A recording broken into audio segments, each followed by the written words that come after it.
benvenuti alla TG Sicilia, le principali notizie. Catania, morto il 21enne raggiunto in piazza Palestro da 5 colpi di pistola al torace. Si è costituito il giovane autore dell'agguato. La vittima era il nuovo compagno della ex dell'assassino. A Caltanissetta, minorenni utilizzati come spacciatori di droga, ricompensati anche con gli stupefacenti, 4 arresti e altrettanti divieti di dimora. Ragusa, urla, ingiurie, strattonamenti di anziani, ospiti con carenze igieniche in una casa di cura, 8 misure cautelari.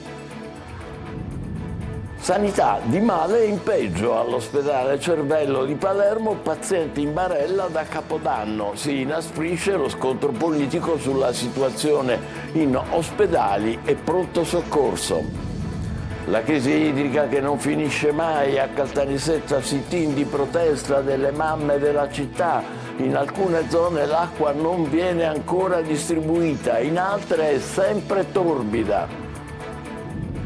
Lotta al racket. Addio Pizzo lancia un'app per le aziende che si ribellano agli estorsori. SOS Impresa propone una giornata nazionale anti-racket da celebrarsi, come oggi, il 10 gennaio. Teatro. Edoardo Saitta racconta a Buongiorno Sicilia la sua rivisitazione in dialetto della commedia popolare Gatta Cicova, di scena al Musco di Catania fino a domenica 26. Calcio, dal mercato al campionato. Le squadre siciliane guardano ai prossimi impegni, ma anche alle trattative per migliorare le rose a disposizione degli allenatori.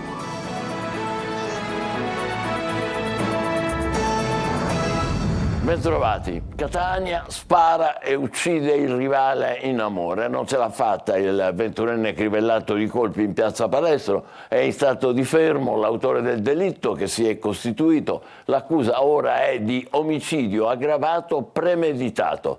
Tonino De Mana. Non ce l'ha fatta Giuseppe Francesco Castiglione, il 21enne rimasto gravemente ferito a colpi d'arma da fuoco in piazza Palestro a Catania.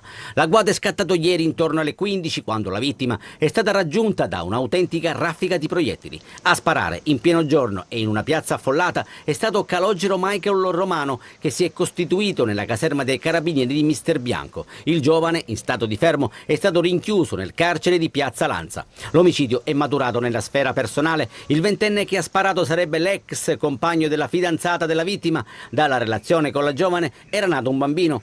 C'è stato un incontro tra i due ragazzi che hanno animatamente discusso in piazza Palestro. Al culmine della lite Romano ha impugnato la pistola sparando 5-6 colpi contro il rivale in amore. Soccorso dal 118, Castiglione, colpito a intestino, fegato e polmoni, è stato trasportato in condizioni disperate all'ospedale Garibaldi Centro, dove è stato sottoposto ad un lungo e delicato intervento chirurgico. Ma nella notte le sue condizioni si sono ulteriormente aggravate, la morte è sopraggiunta all'alba. A Romano è stato notificato un fermo emesso dalla squadra mobile per tentato omicidio aggravato, reato che, dopo la morte di Castiglione, sarà cambiato in omicidio aggravato premeditato. Il fermato ha ammesso di essere l'autore del delitto, spiegando il movente legato, come detto, alla sfera personale e passionale. Resta da capire se nella vicenda ci siano dei complici e in particolare chi ha fornito la pistola utilizzata per uccidere Castiglione.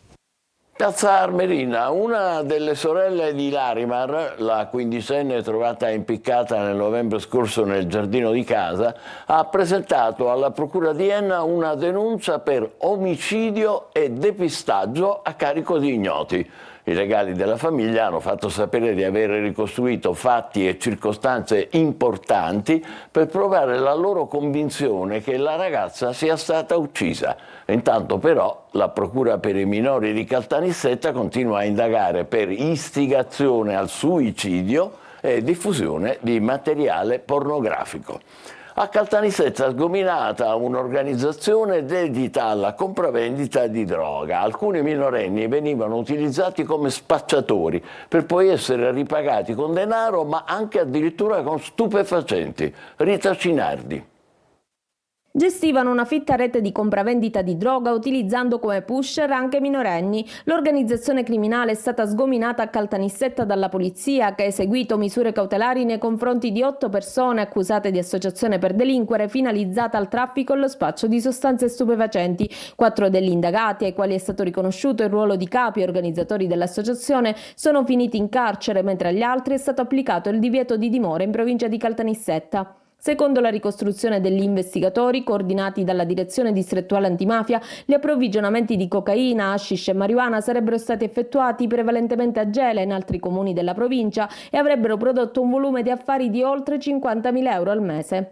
L'attività di spaccio si sarebbe concentrata poi nel centro storico di Caltanissetta e nelle vicinanze della stazione ferroviaria. Le cessioni di droga sarebbero avvenute su chiamata del cliente, al quale il pusher indicava il luogo di incontro dove sarebbe avvenuta la vendita. In altri casi la droga veniva venduta a casa degli indagati. L'associazione, per effettuare la consegna di stupefacente, si sarebbe servita anche di minorenni, che sarebbero stati ricompensati, oltre che con denaro, con dosi di droga. L'attività investigativa ha permesso di sequestrare 1 chilogrammo di hashish e oltre 100 grammi di cocaina, oltre che di segnalare alla prefettura numerosi assuntori.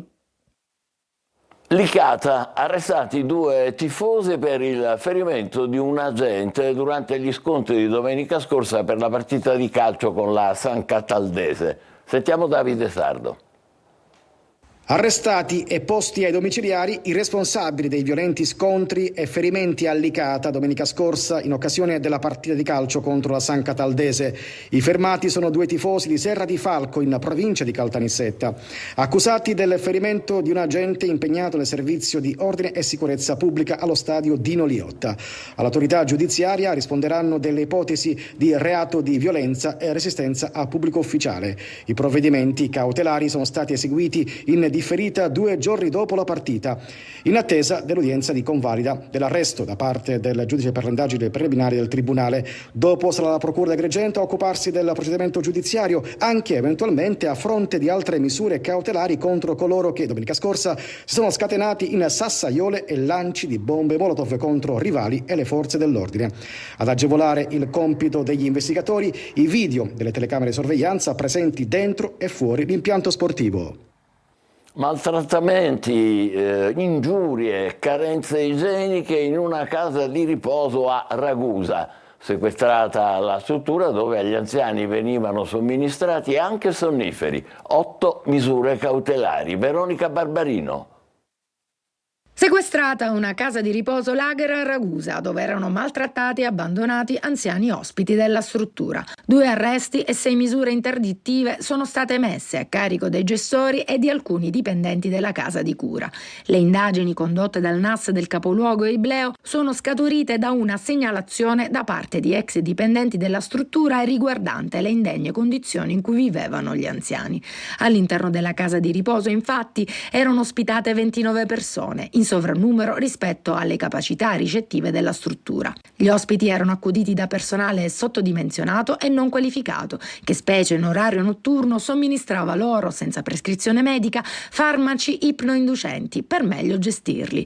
Inoltre gli anziani erano spesso costretti a dormire in letti pieghevoli e fatiscenti, subivano urla, strattonamenti e venivano lasciati a se stessi. Uno dei titolari della struttura arbitrariamente modificava le prescrizioni o inseriva farmaci nelle terapie degli ospiti. I dipendenti invece somministravano senza specifico titolo professionale medicinali agli ospiti loro affidati.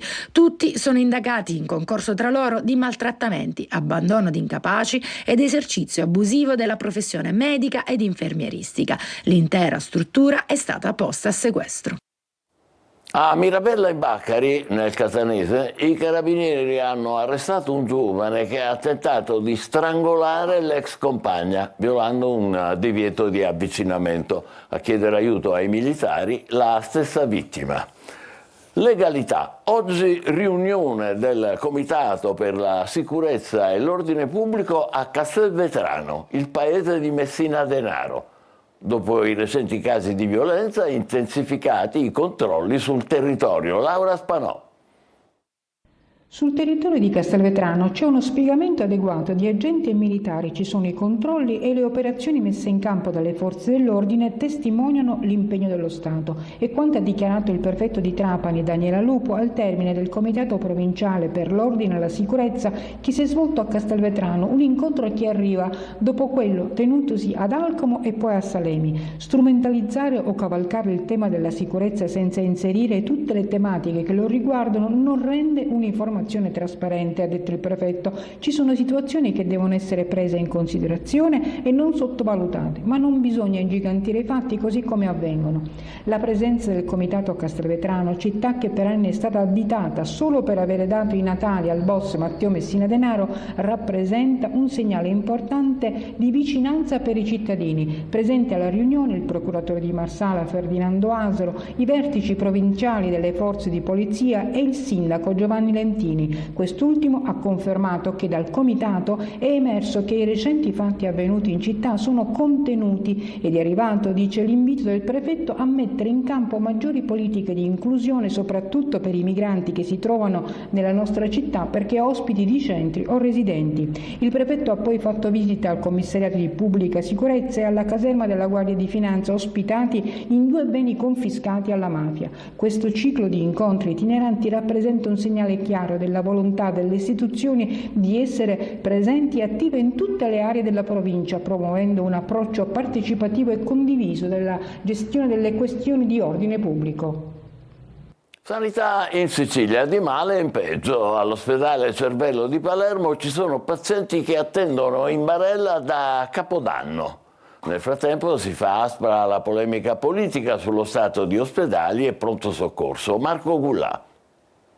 La sanità siciliana continua a essere nel caos, dalle troppe attese in barella ai morti a causa di interventi mancati. All'ospedale Cervello di Palermo, così come a Villa Sofia, ci sono pazienti che sono ricoverati e, non essendoci posti disponibili, dormono sulle barelle, addirittura da Capodanno.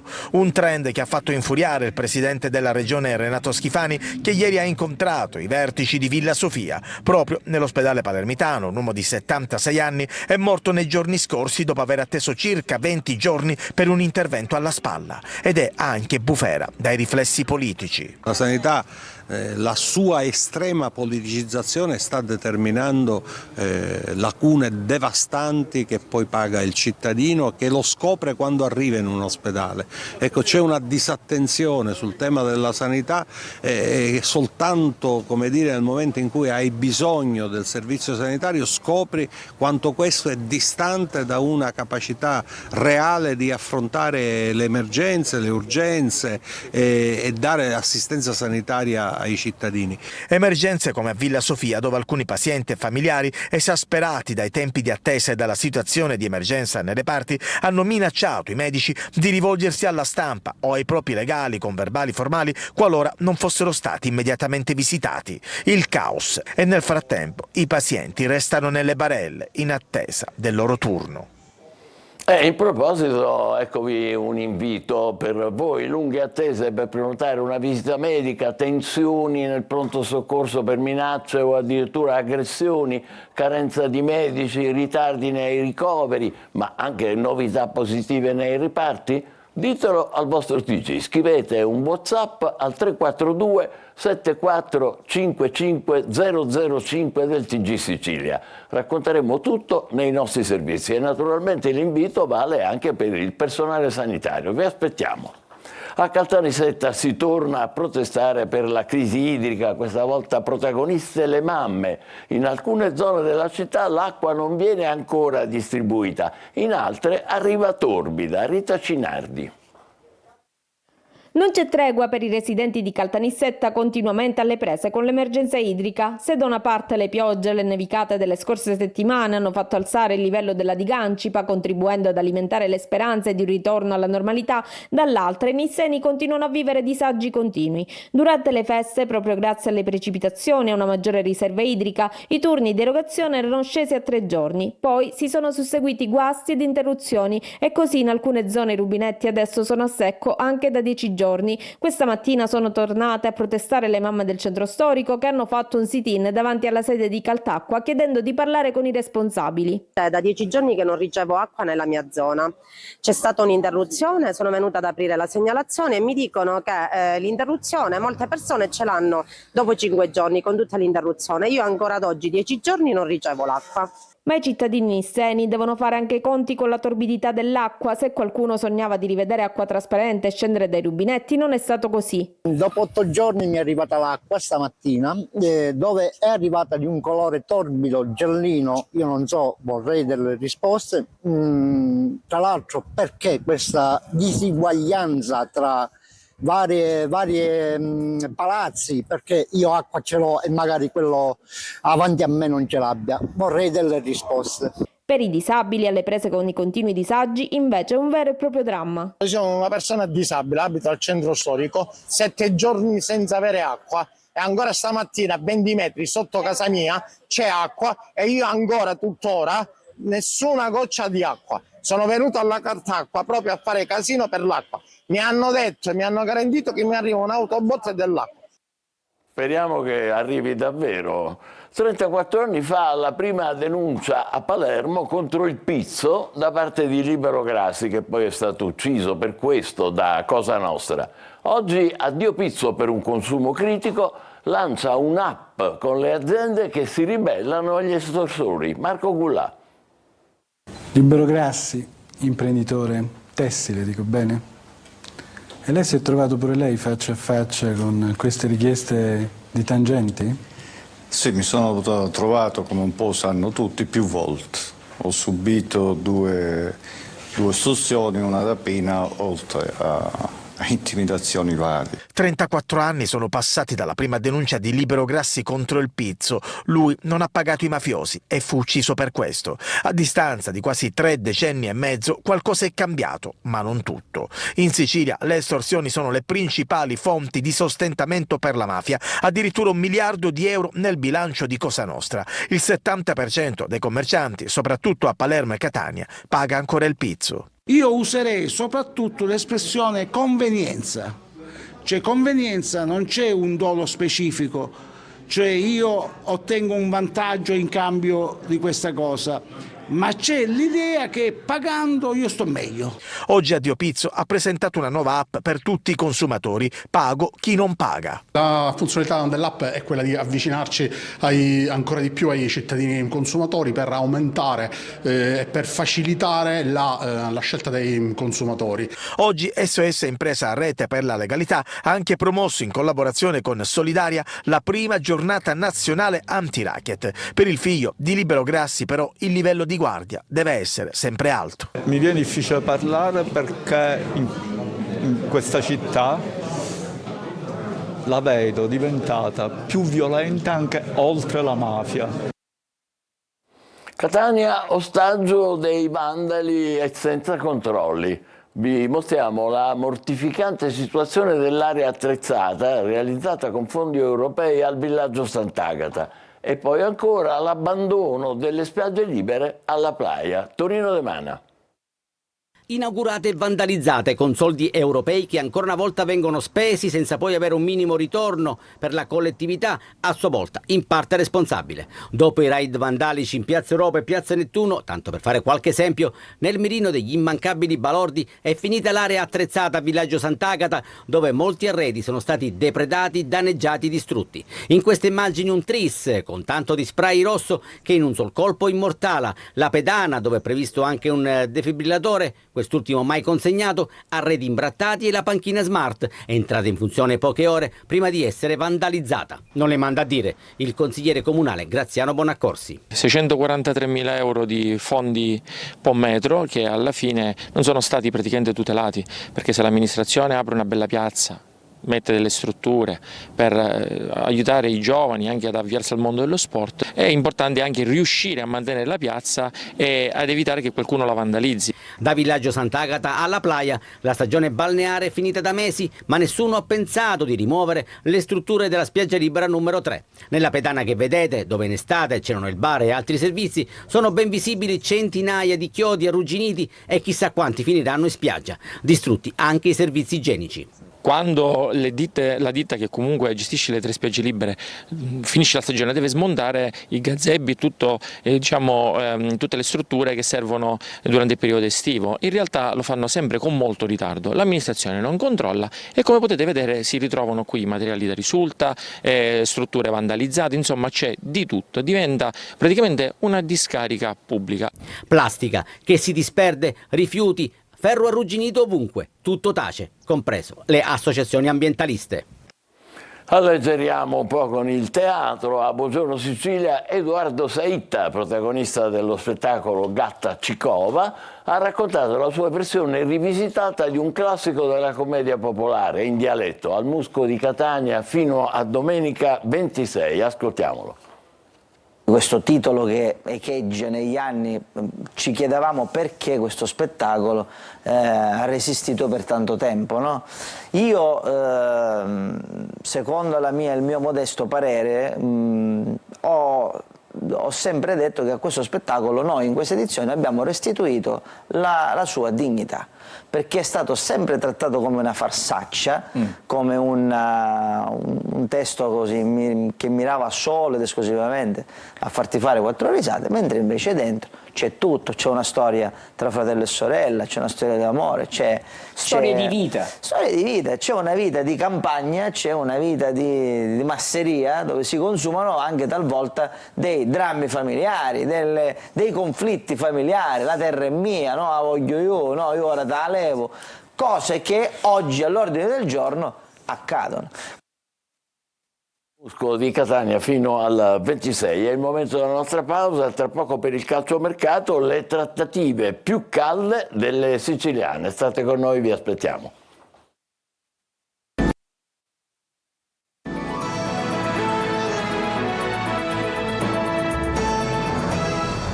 Calcio incombe la nuova giornata di campionato sia in B che in C, ma è sempre il calciomercato a tenere banco in questo periodo. Francesco Triolo. Il mercato, ma anche il campionato, le siciliane si muovono su un doppio filo, a cominciare dal Palermo che prepara la partita di domenica contro il Modena allo Stadio Barbera. I rosanero hanno bisogno dei 3 punti perché la classifica inizia ad essere un po' preoccupante. Brunori, dopo aver avuto rassicurazioni da parte del neo DS Osti, dovrebbe giocare titolare con al suo fianco le Duaron. Out di Francesca e Di Mariano. Sul mercato invece il Palermo è alla ricerca di un portiere. Piace Silvestri della Sampdoria, ma c'è attenzione anche su Gitchiar del Venezia. In uscita ci sono Gomez e Savic. I primi movimenti del Catania, come previsto, sono state delle cessioni. Sono andati via Adamonis, Silvestri, Tirelli e Popovic, tutti in prestito, qualcuno come Adamonis con un'opzione per il riscatto.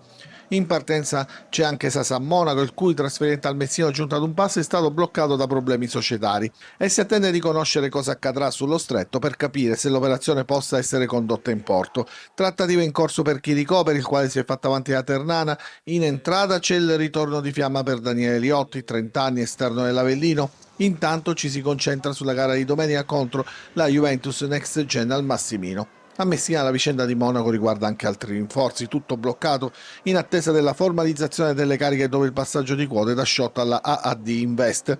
La squadra stamattina è partita per Francavilla Fontana, dove affronterà domani il Taranto, ma c'è curiosità sugli uomini che schiererà Modica dopo la sfuriata del suo vice Miranda nel post gara contro il Cerignola. Il Trapani ha nel mirino intanto il Crotone, domenica al Provinciale. Sul mercato invece si lavora soprattutto in uscita. Dopo Fall potrebbe partire anche Karic con destinazione Virtus Entella. Settimane di allenamenti negli impianti sportivi etnei per 18 giocatori della nazionale italiana pentathlon moderno in vista della nuova stagione. Gli azzurri, che rimarranno a Catania fino a domenica 19, hanno presentato questa mattina a Palazzo degli Elefanti il raduno di preparazione. Tra i presenti, come vedete dalle immagini, l'ex schermitrice Valentina Vezzali, il bronzo olimpico Giorgio Malan, la campionessa europea Alice Sotero, e con il supporto del Comune e delle Fiamme Oro gli allenamenti si tengono negli impianti del CUS, al campo scuola, nella piscina di Inesima e nella palestra in forma di Nicolosi. Ci fermiamo qui, grazie per essere stati con noi, l'appuntamento come al solito per le 20, buon pomeriggio.